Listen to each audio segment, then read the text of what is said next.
but we saw everything from sand dams to the tree planting programs and so on, and it was truly inspiring.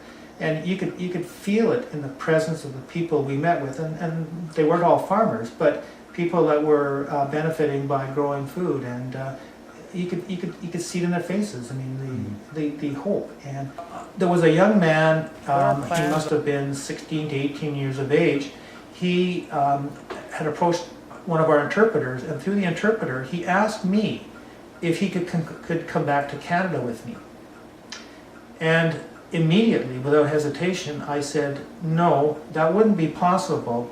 You're strong and you're needed in your community to help the people of your community. But what I will do is I'll go back to the community where I live in Canada, and I will tell your story and the story of the people in Ethiopia, so that we can build bridges together and make both our communities stronger.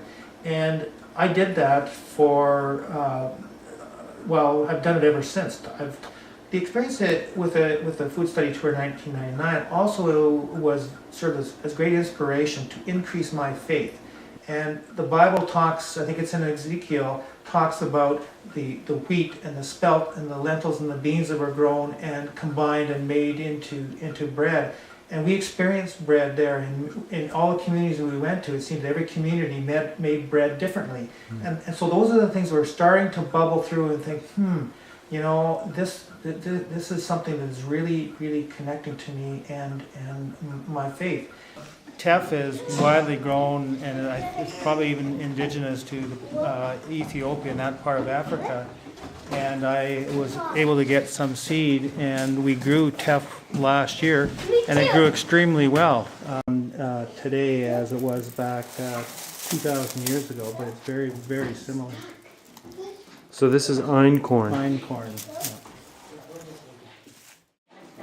Yeah. It's when you know your purpose in life that then you use that as the place where you can center everything you do.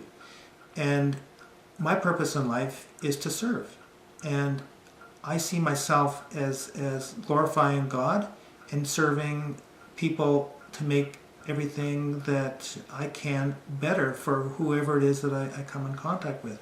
So knowing that is really important. So how do you promote food security? Well, perhaps by example. Dairy barn. Oh. And it hasn't been used as a dairy barn for 30.